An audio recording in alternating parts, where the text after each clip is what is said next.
Today, we will talk about the hidden emotional cost of high intelligence.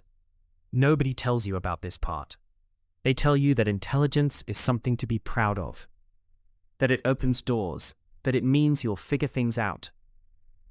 What nobody tells you, what almost nobody ever asks, is what it actually feels like to live inside that mind.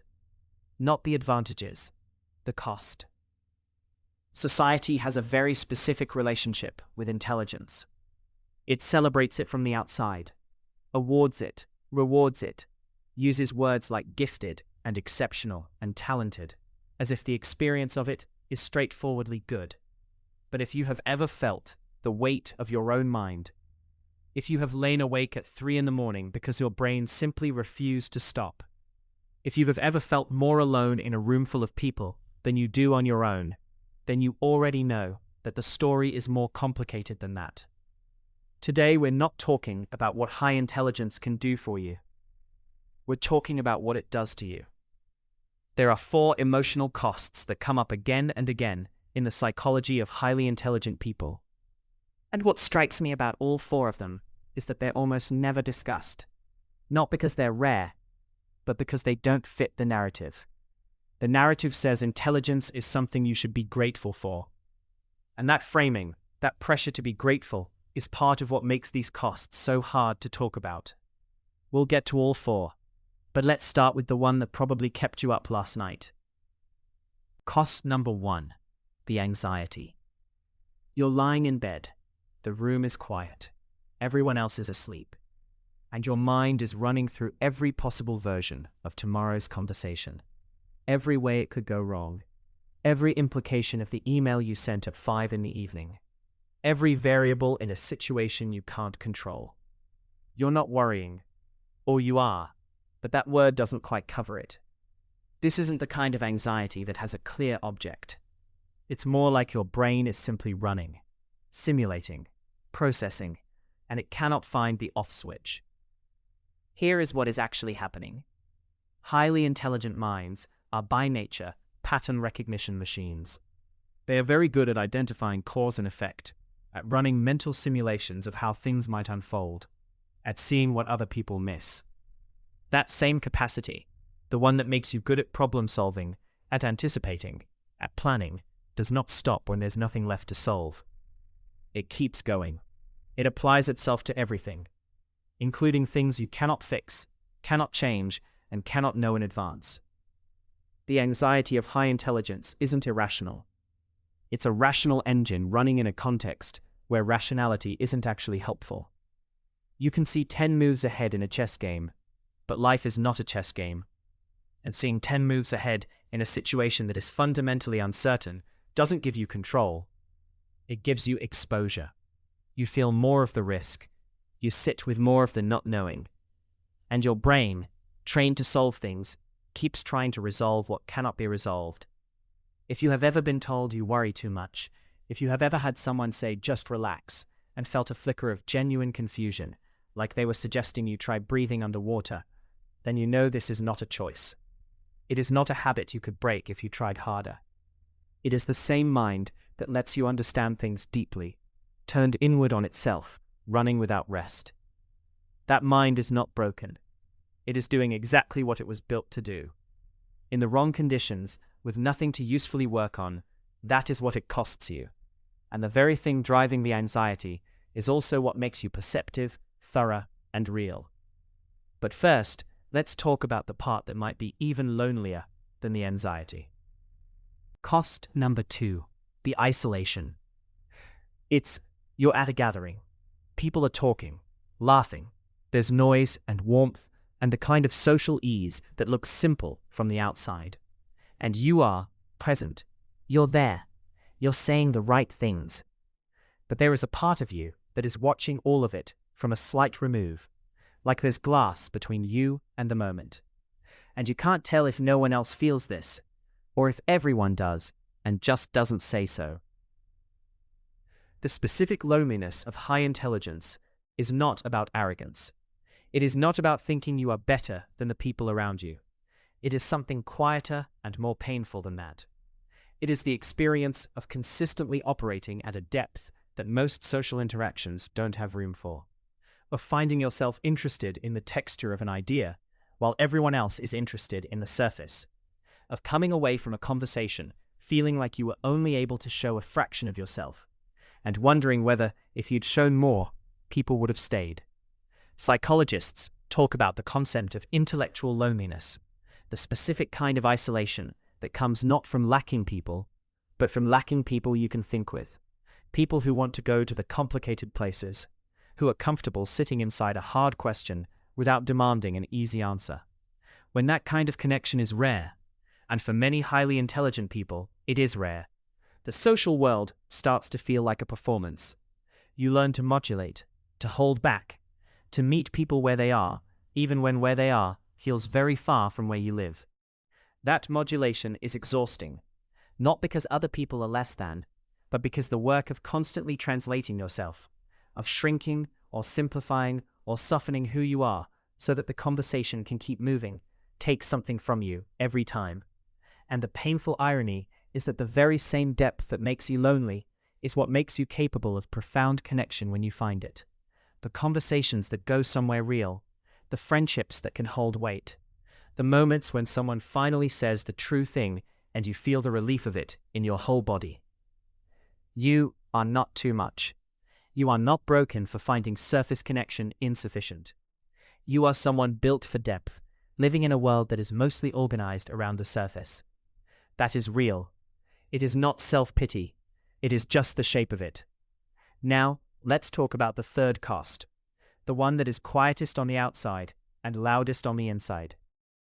Cost number 3, the perfectionism.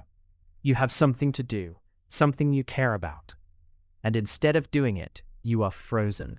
Not because you don't know how, not because you're lazy, but because the version in your head, the standard you can already see clearly the way it should be, is so far ahead of what your hands can currently produce that starting feels like walking into failure. This is not ambition. Ambition moves toward things. This is something else. This is a standard that was never asked for, that arrived fully formed, that does not negotiate and does not rest. Highly intelligent people can perceive quality at a resolution that most people can't. They can see the gap between what something is and what it could be, between the draft and the finished thing, between the good and the exceptional. That perceptual acuity, that capacity to see clearly, is what makes them good at what they do. But it also means they are permanently aware of falling short, not because they are short, but because the standard they're measuring against is constructed by the same mind that is doing the work. You are your own most exacting critic, and that critic had access to the ideal version of the thing before you even started. Think of it this way. Imagine building a house while someone stands behind you with architectural drawings of the most beautiful house in the world. Every wall you put up, they show you the comparison. The proportions are slightly off. The light doesn't fall quite right. You are simultaneously the builder and the person holding the drawings, and the drawings are always ahead of the build. That is what perfectionism feels like from the inside. Not a high standard you chose, a gap you cannot close because the standard moves with you. It produces paralysis. It produces the unfinished projects that gather in a drawer somewhere. It produces the thing submitted late because you couldn't find the version of done that felt like enough. It produces the exhaustion of caring so completely about things you couldn't explain to anyone why you care about. And here is the hard part. The perfectionism isn't a distortion. The thing you can see in your head is better than what you've made. That's not self-deception, that's perception, which makes it almost impossible to dismiss. You are not paralyzed because you're weak. You're paralyzed because you can see too clearly. There's one more cost, and for many people, it's the hardest one to talk about. Cost number 4, the emotional intensity. You felt that more than you were supposed to. A piece of music, an argument that wasn't even about you. Someone's face at the wrong moment, a news story that your brain won't let go of for 3 days. You felt it in your body. More than made sense, more than seemed proportionate. And maybe at some point, someone said something like, "Why do you take everything so personally?" Or "You're too sensitive," or "It's not that big a deal." And the worst thing about those moments isn't that they're unkind, it's that you half believe them.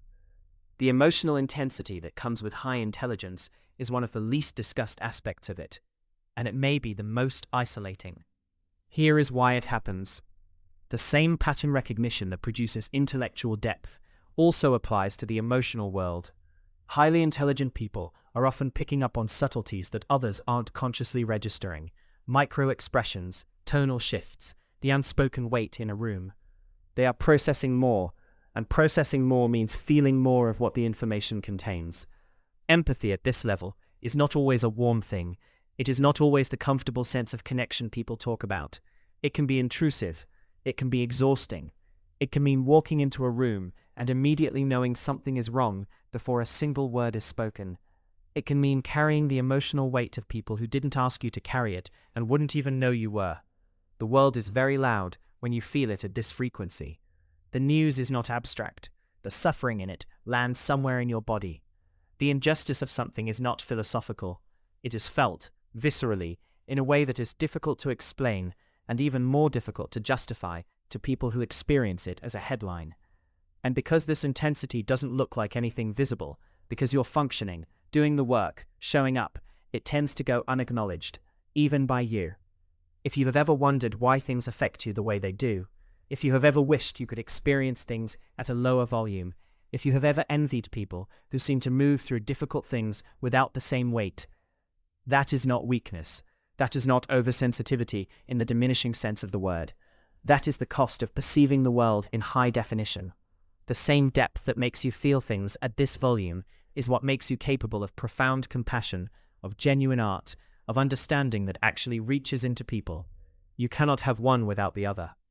That does not make it easier, but it is the truth of it. So here is where we've been. The anxiety, a mind that cannot stop, running simulations in the dark, unable to rest inside uncertainty. The isolation, the specific loneliness of operating at a depth that most rooms don't have space for, and the exhaustion of translating yourself to fit. The perfectionism, not ambition, but the permanent awareness of a standard that moves faster than you can reach it. The emotional intensity, feeling the world at a frequency most people don't, and carrying that without a language for it. These four things share something. They are not malfunctions. They are not character flaws that good therapy will erase, or habits that a better morning routine will fix. They are, each of them, the shadow side of the same mind that lets you understand things deeply, see what others miss, and feel the world in its full weight. The mind that costs you in these ways is the same mind that makes you you. I am not going to tell you that this makes it worth it. That framing is too easy, and you deserve better than easy. What I will say is this. If you have lived with any of these things, if you have lain awake with a mind that wouldn't stop, or sat in a room full of people feeling fundamentally alone, or watched yourself freeze in front of something you cared about, or absorbed someone else's pain as if it were your own, then you have been carrying something real, not imagined, not excessive, not something you should have fixed by now. Real. You were never broken. You were just never given the language for it. And if something here made you feel slightly less alone in your own mind, leave a comment. Tell me which of these four landed. Tell me the one that felt like being seen, because you're probably not the only one who needs to read it.